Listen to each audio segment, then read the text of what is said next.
This topic, I think, is a very, very difficult one. You just have to walk into Barnes and Noble and see how many dedicated shelves they have to diets and just topics about food and what to eat and paleo diets and Atkins diet and so forth. There's just dozens of different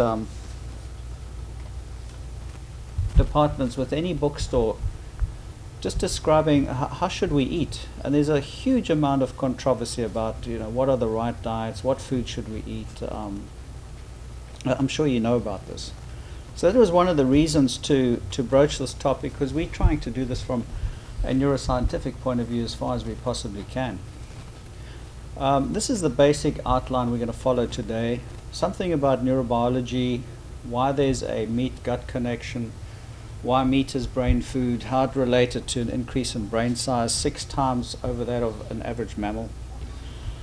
How did seafood factor into the equation? Why is seafood important? What is the importance of fruits and spices, for example? And most importantly, the first pharmacological agent, alcohol. We had an enteric nervous system before we had a brain. And we still have about 500 million neurons within our guts. And there's a very, very strong connection between the gut and the brain, both in a hormonal, neurotransmitter, and direct wiring with the vagus nerve. And as vertebrates became more complex, obviously we achieved bigger and bigger brains. Another important point is a lot of the information from our guts, which is basically a sensory organ to the outside world. Remember, the inside of your gut is exterior. Comes to the brain, but through an unconscious pathway. Here's some of the neurobiological facts about the brain and the enteric nervous system. Both have glial cells. The brain has a lot more neurons, 85 billion, close to 100 billion. The enteric nervous system, 500 million. But importantly, there's many, many neurotransmitters in the enteric nervous system as well. It produces 50% of dopamine and 95% of serotonin. There are barrier restrictions in the gut as they are in the brain. But this business of producing a large amount of the neurotransmitter systems, mostly dopamine and serotonin in the enteric nervous system, must be incredibly important. If you wish to look at a simplified diagram of the connections between the brain and the gut, there's 2 major ones. There's the vagus nerve, 95% of which has to do with brain-gut connection. And then there's hormonal things such as leptin and ghrelin, which communicate directly from the gut to the brain. Also IGF-1 and insulin.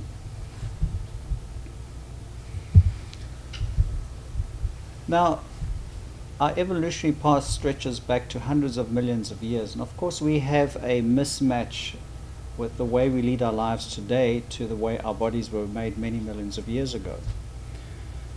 The paleo diet, for example, is one that is propagated by many people today, and we'll describe that later. But 99% of our time as animals was dominated by a paleo type of diet. And during this time, we developed cravings for a number of sensations, such as sweet, salty, fatty, crispy food, which are things that we had to try and seek out from the environment with great difficulty. Of course, this is no longer the case today. We still respond very, very strongly to those very same buttons for, if you could call them buttons, for sweet and salt and fat today, even though we have them in abundance. A very interesting study by a fellow called Lindbergh in 2007 showed that the Paleolithic type diet can reduce the symptoms of diabetes much more effectively than standard diabetic diets and even Mediterranean diets. Here's one of my favorite slides just to show you the mismatch between the diseases we have today and our human development and how modern medicine treats them. We tend to throw people life rafts in the form of medicine rather than bring them back to shore.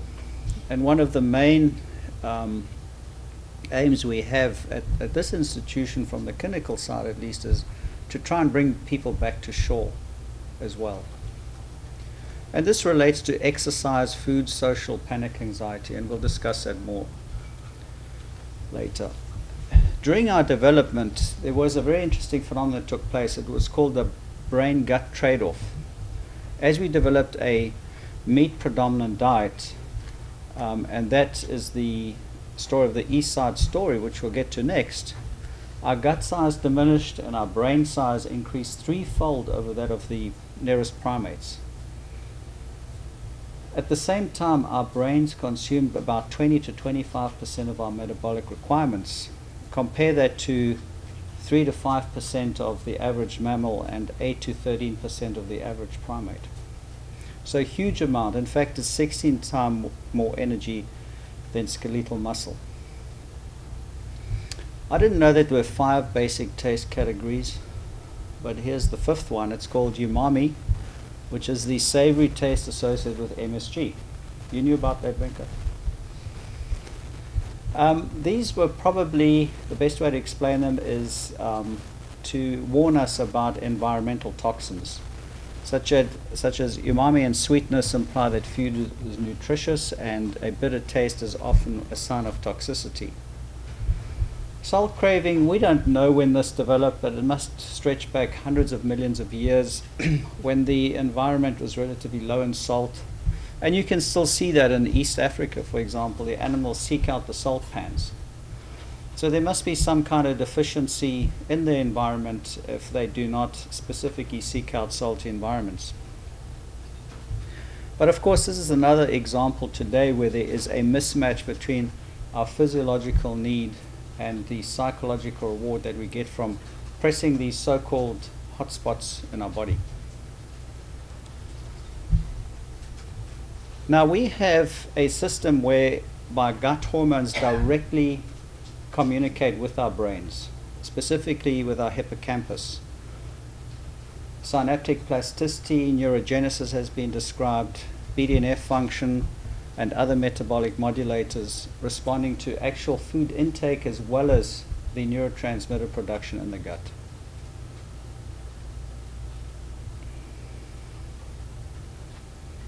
Even the act of feeding itself promotes cognitive improvement by at least 2 processes. One are the neural circuits that are described, and the other one is through the release of hormonal factors or neurotransmitters. So both eating and the act of eating influence our brains directly. We know that there's a very tight link between energy metabolism and cognition, both from epidemiological studies as well as animal data. For example, there's association between abnormal metabolism that we know for a long time now between type 2 diabetes, obesity, and psychiatric disease, for example. BDNF levels are reduced in major depression, and chronic administration of antidepressants elevates hippocampal BDNF. And that has been shown to have a role in depression and schizophrenia. Now, there are some specific molecules that affect mental function. One of them is omega-3 fatty acids. It upregulates genes, plasticity, and causes neurogenesis. And the opposite occurs with diets that are high in saturated fat. Remember, these are the bad fats now. Omega-3 fatty acids are good fats, and saturated fats are the bad ones. Now, of course, many years ago, all fats were vilified by studies that had come out that there was an association of so-called cholesterol with coronary artery disease. It was really just with saturated fats, and of course all the other good fats were thrown to the curb as well. And we're still living with that relic today. We're still buying fat-free foods, for example. Fat-free yogurt is a very popular one. That just replaces a lot of good fats with a load of sugar, which probably makes it a lot worse in the first place. Now, dietary lipids have particularly important function in the brain. Imagine our brain being 99% fat. In rodent studies, omega-3 fatty acids have been shown to improve learning and memory. If you supplement through dietary means, you enhance cognitive function in rodents. There was a very interesting study in human children in Australia. The reference is at the bottom. American Journal of Clinical Nutrition, 2007. Those children who had a high omega-3 fatty acid diet scored higher neuropsychological tests than those that did not. And this has been replicated since.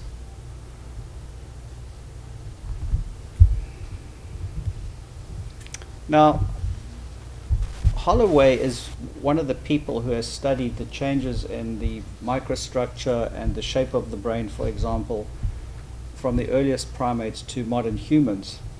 And he very neatly summarized this in this diagram, that for the first thing that happened with early humans is the brain size increased, and this was largely due to a meat-orientated diet.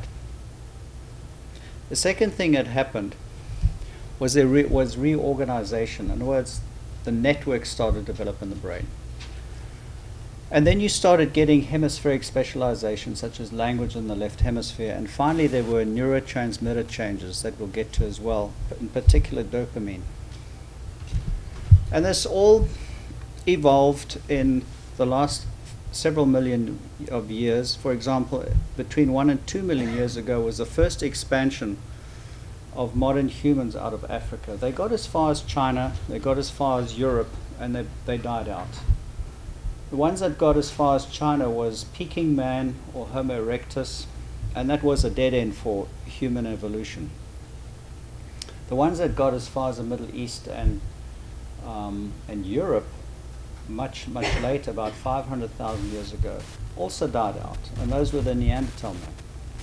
In fact, the last one died about 30,000 years ago in Gibraltar, and it's an interesting story in itself because they had changed to a largely seafood-orientated diet in Gibraltar at the time of an ice age. And the third time lucky was when modern humans expanded from Africa about 50,000 years ago. And we can trace all modern humans to Africans 50,000 years ago.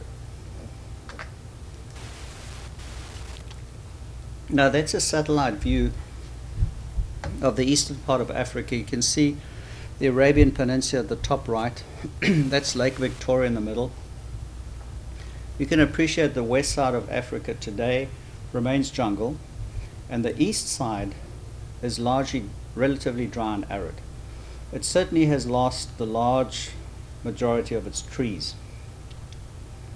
And that's important because from a jungle type of environment, the early primates, or the last common ancestor that we evolved from, faced this kind of scenario. They could no longer subsist in the trees. Without the trees, there was no longer the fruit that we had depended on for the last 65 millions of years. So this is an important fact that we need to remember, why we need to eat a lot of fruit every day. Our systems have been created on a fruit-oriented diet at least for 65 million years, certainly much longer than anything else. But at some stage, we had to be less reliant on fruit. And of course, we had to compete with all these folk running around on the savannah. And how would you do that? With difficulty. And the first thing that would happen is you had to congregate in groups, because the group effect would obviously be of advantage. You had to start making tools to chop some of the meat off that these large carnivores felled for you.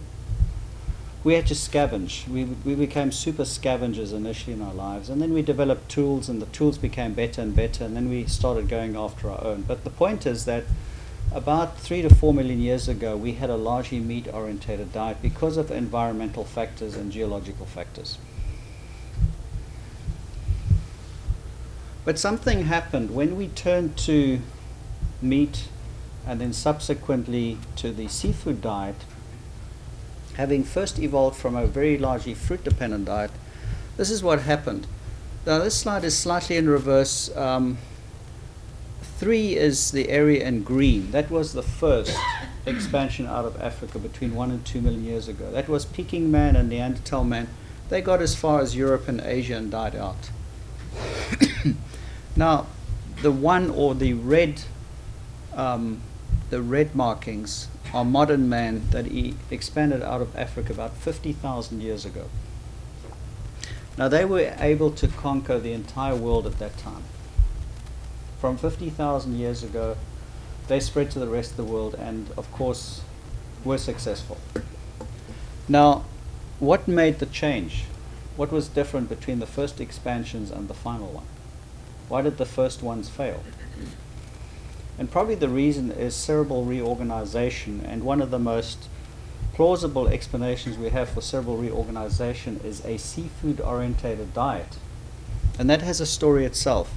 Now, there's another story about the expansion out of Africa. It's called the Beachcomber Express, whereby we think that modern men traveled along the coast of Africa, from southern Africa to East Africa, across to the Arabian Peninsula, and then to Asia and beyond, and then followed the red arrows into North America and South America, etc. Now, when we have bigger brains, we run into some problems. The most significant one is the high metabolic demands from the brain, which are very, very difficult to meet. And the second one is that we have huge birth problems, getting the head through the narrow birth canal. These are major, major problems that we faced in our evolution. And there must have been some factor that was worth it. And those factors we think is the knowledge base, the cognitive networks that we built up, including language. And one of the first things that, from an epidemiological point of view, published in 1998 in Lancet, was the relationship between fish consumption and major depression. This is a very, very illuminating study showing you that countries that eat a lot of seafood have a very much lower incidence of depression than those that do not. Quite a tight relationship. An R value of 0.84 is a very, very strong relationship. So that's what we know. That's what's been observed. But how did this evolve? The next bit of information came sometime just prior to 2010 from a researcher named Curtis Marion, who's from Arizona State University. He spends most of his life in the southern part of Africa next to the coast. It's one of the more beautiful coasts in the world, and it's probably an area that allowed humanity to survive about 150,000 years ago in one of the worst ice ages that they ever experienced. And the only reason that just a few hundred people, we think, were able to survive is that you had condominiums right next to the ocean, where the two oceans meet, with plentiful seafood and also tubers. Now those condos are depicting in the right slide. There's caves right next to the ocean. So you can imagine during a major ice age, you were protected, number one, and secondly, you had a particularly good nutritious supply of food. When two oceans meet, the Indian, a warm ocean current, the Atlantic cold ocean current, you get particularly prolific seafood variety, especially shellfish, that you could easily pick off the rocks, and so early humans were able to do that. The point is that at this time they developed a largely seafood-orientated diet, and we think that this was a major factor in the expansion of the human networks, but particularly the dopaminergic networks of the brain. And for anybody who's interested in this story, there's a very good review and also a book written by Fred Previck, The Dopaminergic Mind in Human Evolution and History. Essential fatty acids, DHA, and arachidonic acid, is something we have to take in through the diet. Of course, the best sources are actually seafood and meat. And what this also allows is a greater reliance on the cognitive networks on dopamine. So dopamine, thanks to meat and then subsequently seafood, became the predominant neurotransmitter of our brains and still is today. So a lot of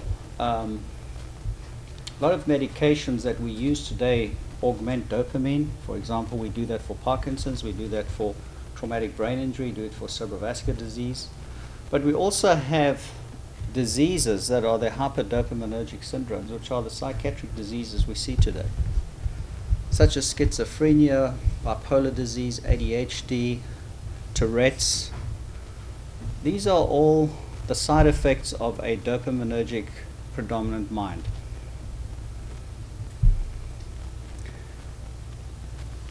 What memory enhancing foods do we know about from neurobiological studies? We know that our neurotransmitters leptin and ghrelin affect performance. We know that spiking insulin levels and flavonoids affect performance. For example, if you have spiking insulin levels, you have memory impairment, you have dementia resulting from that. Flavonoids, on the other hand, are protective, and there's at least 6,000 that we know about, and you find them in fruits. No surprise here. Remember, we had a fruit diet for at least 65 million years. But in a lot of other things, including tea, cocoa, that means chocolate, citrus, grapes, these have been shown to slow age-related memory loss and improve other cognitive performances. Berries in general have a long history of antioxidant effects, and these have been shown in rodents and human studies, as well as alpha-lipoic acid, for example, which you find in spinach, broccoli, potato type, certain meats. But what about spices? Now, there's a very interesting study that was done by a fellow called Small from UCLA, and he got information from the USDA, Department of Agriculture. And I found this particularly interesting, the oxygen radical absorbance capacity of the different spices. Spices are very, very potent in protecting our brain because of so-called ORAC values. And look at the ORAC value of oregano, cinnamon, turmeric, vanilla, for example. These have the highest. They not only have certain bactericidal and virucidal properties, but they also are antioxidants and make the food taste better. There's also a recent study showing that endorphin release occurs when we have particularly spicy stuff like chilies, that they stimulate pain receptors and it releases our own endogenous endorphins. And of course, some of you may be aware of the strong support for curcumin, which is thought of as a neuroprotective agent. It may be related to a lower incidence of Alzheimer's disease in India. And it's been pursued in a number of studies today to see whether this is something that we should be taking more note of. So what's gone wrong with us?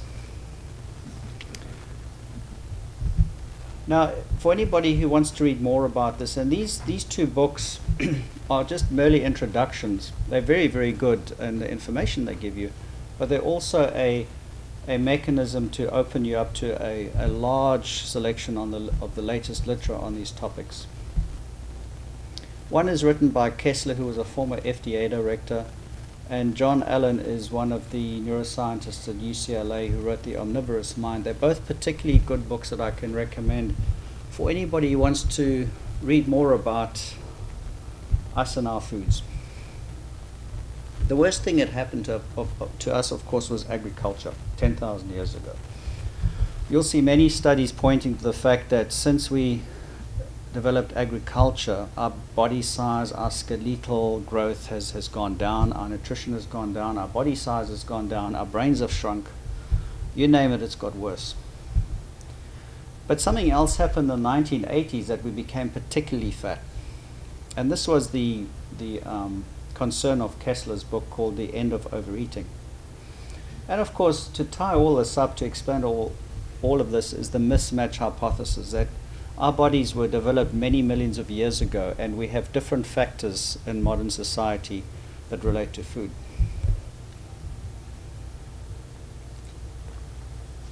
Now, our brains are addicted to certain foods, particularly fat, salt, and sugar, for very good reasons. We had to seek these out. They were not prolific in early times. So we have a lot of things that we get addicted to. In fact, our brains can be addicted to most anything pretty easily. And it occurs via a dopaminergic pathway. Remember the dopamine pathways again? And somebody's put together some information how addicting certain things are. You can see marijuana is about 9%, tobacco is about 32%. Analgesics are addictive. We don't know how addictive hyperpalatable foods are. Maybe they're the most addictive of all. In fact, they have now been described as a DSM-4 addictive disorder. But something happened in the 1980s that people became particularly fat. For example, when data was compared from the 1960s, the average woman 20 to 29 was 128 pounds, and 40 years later was 157. And this, of course, was very difficult to explain. We do know that we have addictions to these three major food types, and if you combine them, the effect on the brain is even stronger. That's also been shown. And it's been called amping up the neurons. Dopamine is increased further when you eat a combination of these foods. I'll give you some examples. For example, ice cream is fat and sugar, in essence. That's why a lot of us like ice cream. And it becomes addictive. So all of these substances increase dopamine levels. When you combine all three, you get the greatest of all. And evolutionary-wise, for example, there's been studies of oyster catchers that will rather hatch a larger egg than a smaller one. And it's been called the concept of a supernormal stimuli. And of course, we are also like that. We think anyway. So we respond to supernormal stimuli all the time. And if you have a multi-sensory food stimulation, all the worse for us.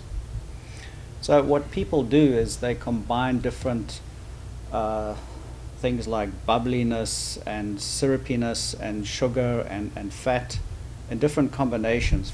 One is caramelizing, browning of starches.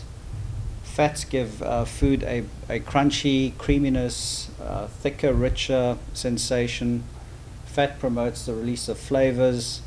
And all of this has been called multi-sensory food stimulation. And this is what Kessler thinks food companies cottoned onto in the 1980s, and they started to combine more and more things in a way that was deleterious for us in the long run. It made us eat more, it made us eat too much of the wrong things. And one of the concepts they have was trying to achieve 20 levels of stimulation. Now the neurobiological substress of this, of course, are the following. If you look at in the middle of this diagram, there's a pathway B, which is called the mesolimbic reward system. That is a fiber network from the midbrain to the nucleus accumbens, and that is the reward pathway in the brain. That is what gets triggered, that's what is stimulated by these hyperpalatable foods. And so in the food sense, the nucleus accumbens has been called the hedonic hotspot. And there's this relationship between dopamine, opioids, and highly palatable foods. And of course, we have to reconcile the struggle of the cue, urge, reward, habit cycle from taking hold on us. And that's what we're dealing with today. And so a possible explanation from a number of sources, predominantly of Kessler, is that we have an addiction to these refined foods, especially caffeine, salt, fat, sugar. We have lost our ability to regulate the intake of these. It's now an addiction disorder and needs to be thought of as such by us, because the end effects are extremely serious. Obesity has been linked to almost every organ disease in the body, and most notably aging and dementia. So that's the foods. What about alcohol, the so-called first pharmacological agent? Some people have been very complimentary of alcohol, such as Benjamin Franklin. And animals drink alcohol. You know, fermented fruit is able to give you an alcohol content up to about 5%, which is the strength of an average beer. And many different animals have been shown to eat fermented fruit and even be drunk and stagger around. That includes elephants. So this is no stranger to the animal kingdom, that we all have alcohol from time to time. A very interesting book by a fellow called Kahn, who wrote Angst. It appeared a few months ago, The Origins of Anxiety and Depression. He thinks that anxiety, which is basically a mechanism that evolved for us to stay within the herd for protection, every now and again people have excessive anxiety, just like we do with anything. And that alcohol, we discovered a long, long time ago, was something that to some extent treated excessive anxiety. And the same can be said for generalized anxiety. And recent research seems to indicate that we developed alcohol from grains a long time before being able to make bread and other things from grains. So alcohol what came first, and then came bread and grains, grain-related foods. So we basically domesticated grain to manufacture alcohol. And we think it happened as much as 100,000 years ago. Kahn also thought that the social brain development of alcohol is very interesting. Alcohol may assist people that are over anxious to be more boisterous, and also the alpha dog men to calm down and allow the more boisterous to take over. That's his theory, and he related this to alcohol societies having greater monogamy.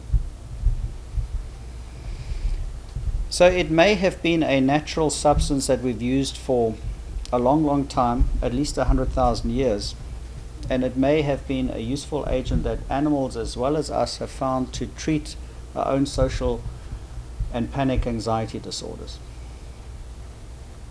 And you know that alcohol also increases serotonin, dopamine, and affects GABA. It does have abuse potential, and there's certain people that are particularly sensitive to alcohol. But some great men treated their own anxiety and depression with alcohol. Now, Van Gogh drank absinthe. That is a drink that is not available anymore today, but it has an alcohol content of about 82%. All right. Anyway, he produced a lot of famous paintings despite his limitations. But this is an interesting diagram that I borrowed from Stahl. It shows you that alcohol is a depressant of glutamate. That's the little receptor in red. Alcohol stimulates opiate receptors as well as cannabinoid receptors. And it stimulates GABA receptor. And there is the anti-anxiety relieving factor. And the other two receptors, of course, promote a sense of well-being.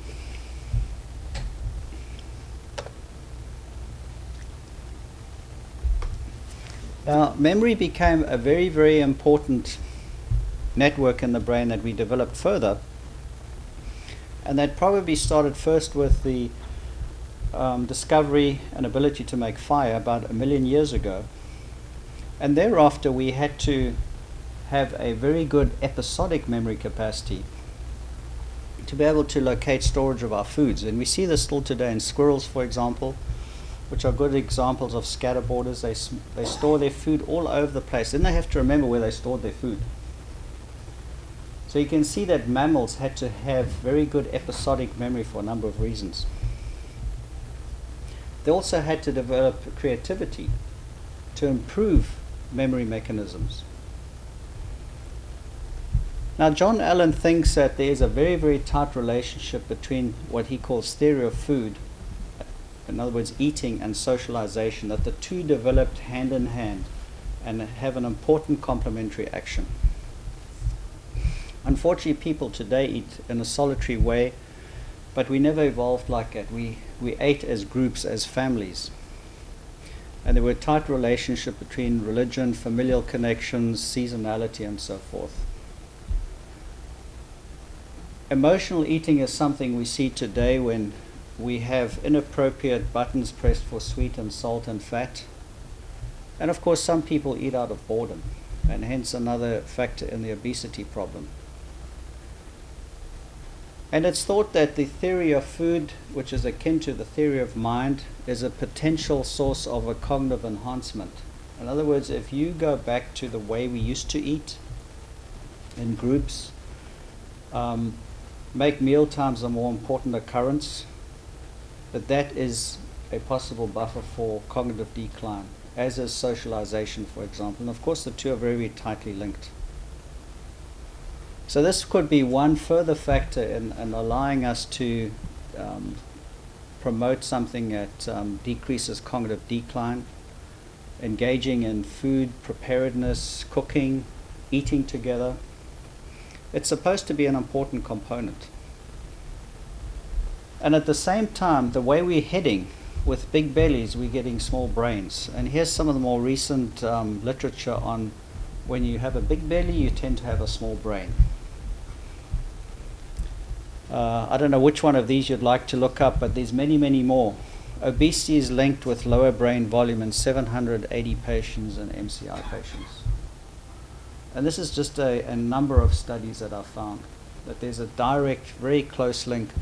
Now remember that we decreased our gut size when we developed bigger brains in hominid evolution about 3-4 million years ago. And now we're doing the reverse. And finally, people that study the human microbiome, the bugs in our bellies, the 10 trillion bugs, it is thought that they have a major influence on our metabolism, on our neurotransmitter release, and so forth. And is this one way of manipulating our metabolic systems and how they relate to our brains? I'll leave you with a final slide just to remind you of the time about 50,000 years ago when we were taller, stronger, had bigger brains, and perhaps we were even more intelligent than we are today. So this has been a quick overview of the major Paleolithic components of the diet that we grew up with, which is meat, seafood, fruits, vegetables, and the other component is nuts.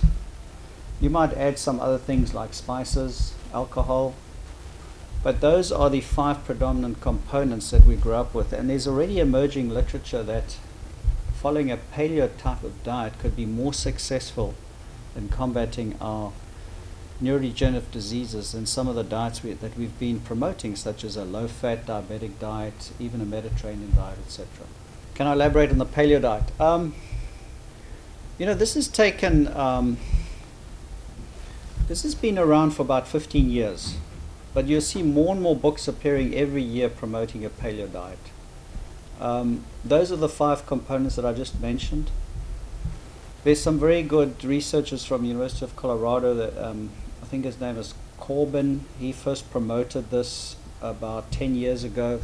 He's researching it a lot.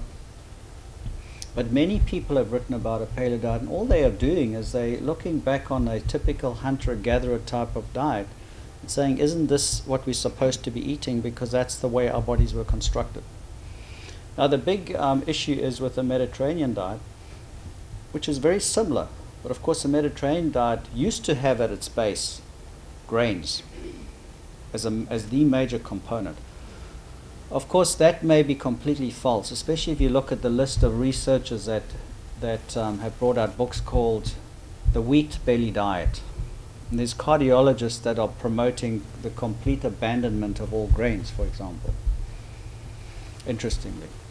So there's that major difference, is that people have a problem with grains. Corbin, who wrote one of the first paleo diets, he noted that even multi-grain foods may have a lot of vitamin Bs, for example, but there are substances that are called anti-nutrients that prevent you from absorbing those beneficial vitamin Bs. And the only thing that you may be getting from multi-grains is a bit of fiber. And some people think, and if you speak to the dietitians, they think this is very, very prolific, is the sensitivity to wheat and grains in general. That this is a major problem that is completely underdiagnosed today. How does that manifest itself? The sensitivity to wheat, how does that manifest itself? Well, atherosclerotic disease is one, for example. And then some people just develop an intolerance to certain foods. And a lot of them are grain-based foods, barley, wheat, oats. And there's a test for it. You could have a blood test done. I haven't had any experience with this, but I'm told that this is a commonly employed test. So we have to be careful about grains. I'm not an expert on grains. I'm just mentioning it. This is an area of active research at the moment. Wheat intolerance, common problem apparently. I'm not a dietitian, not a food expert. I'm trying to do this from a neurobiological perspective, so forgive me. But we know that a lot of foods, if not the majority of foods that you buy, are infiltrated with high fructose corn syrup. And that is a no-no. That is not something our body needs, because that gets converted directly to fat. So a big issue that we face today is that you take away fat. Now, only a small proportion of fat is bad for you. The rest is actually very, very beneficial for you. But people take away all of the fat and replace it with sugar. And then the product like yogurts are sold fat-free. Well, you don't want those. You just want the 2% and not the extra sugar. The first thing that we have to draw attention to is showing you the link from human studies and animal studies, and that's why the Roskamp Institute is is a key area to, I think, help promote this kind of attitude. Is that we are experts at animal studies, and we have clinical trials, and we see patients clinically and have to advise them. We must draw attention to the problem. We must draw attention to the fact that when you have big bellies, you have small brains. The reason why I put those references up, I cannot think of anything stronger to tell people in the street. Big belly, small brain. Isn't that a nice, catchy thing? You know, it may sound harsh to some people, I know. But, I mean, it's a fact. It's a neurobiological fact that we're seeing today. And we have to do something about it, because you and I are paying for it. And the country is going bankrupt because of it. And we have to make a difference to the rampant dementia curse that we're facing. And this is one of the ways to do it. It's an important way. There's very, very good data. For example, the first thing that you see going wrong with brains, you see an increase of white matter disease in the brain, which we used to think was part of normal aging. You will see a decrease of that as people rectify their lifestyle. Absolutely. Yes, when you have disrupted sleep, for example, you have an increased ghrelin release, which makes you more hungry. It makes you eat more than you normally would. That's one thing that we know.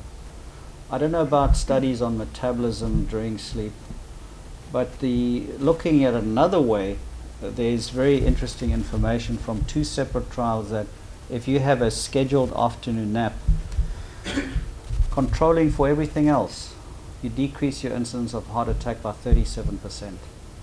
That's just afternoon napping, not talking about your nighttime sleep. You know, those are very, very powerful data, aren't they? And we're only just discovering the various functions and benefits of sleep. I wanted to draw attention to how addictive certain substances are. And there's some that are way more addictive than others. And we do not yet know how addictive hyperpalatable foods are in relation to something like heroin or alcohol, for example, or tobacco. It could be about the same, it could be much more. I suspect it's much more. And yes, you can control any addiction. The very first thing you need to know, yes, it is a problem. I'm addicted to food and fat, and therefore I must either stop eating ice cream or severely curtail it. I don't think most people know that the reason they go to McDonald's and have a double-decker ice cream is because they actually have an addiction. Because addiction to them means drugs, alcohol, smoking. Well, the immediate consequence over a period of decades was pretty sudden. And that's why this fellow Kessler said the 1980s was the time when things suddenly went downhill. That's when food companies, we think, That's what he thinks anyway. Cottoned on to the idea that if you package foods with high potency fats and sugar and salt, you're going to sell more of them because people are very addicted to them. And yes, you'll only see the consequences 10, 20 years down the line. And that's exactly what we saw. In the 1990s and 2000, we suddenly realized we had an epidemic on our hands. But what seems to be emerging is the combination of what you eat is very important. For example, it's of little use to swallow vitamin tablets. You have to take your vitamins in the natural form. In other words, fruit, for example. It has to come packaged as the whole fruit because there's many other components, some of what we know, some we don't know yet. Take an orange, for example. I read recently that orange juice is of little value, but to eat a orange with all the fiber and the white stuff associated with this is supposed to be extremely healthy because it has anti-carcinogenic effects that have all been filtered out in the process of distilling pure orange juice, for example. Because people ask this question to food experts, how good is it to drink orange juice? And that's the answer they gave. So that's the only example I can give you from what I've had experience with. That take foods in a natural form and eat them just like that. There's a very good book about this. It's called The End of Illness, written by a very prominent UCLA oncologist. It's on the bookshelves at the moment, including CD form. Well, it's quite a complex question, but the only answer I have from what we know, from the data we have from all these different disciplines, most prominently anthropology, biology, human connectomics, our diet hasn't changed in the last 10 million years. And whatever we do, however we want to adapt, we still have to follow that diet. So the food side hasn't changed. We have changed it, and we've become less healthy. And to become more healthy, we have to go the other way. Okay, first question. The iodine. That's an interesting story, and I'm glad I mentioned the Neanderthals. Anthropologists think Neanderthals were iodine deficient. And it was one of the reasons why they did not have the connectivity that our brains have. And that's the major reason why they died out and we survived. Because they were bigger than us, they even had bigger brains. They had a lot of skills, but the skill sets did not connect in their brains. For example, they did not have language. Now we think, were largely iodine deficient because they never ate seafood, as far as we know. Except the small group that survived the longest in Gibraltar, and they only died 30,000 years ago. And people think they survived longer than anybody else because they were forced to eat more seafood. It's an interesting story itself. I don't know anything about detox programs. I'm open to anything. I think if people change to more natural foods, they're going to feel better. That's the only comment I can make. I know nothing else about them. Sorry. Yeah, there's interesting data to show that the younger generation, I forget exactly which years we're talking about, is going to live less long than, for example, your generation, David. For the first time. It's instead of doing this, it's gone down. Is there a question here? No? Well, thank you for listening.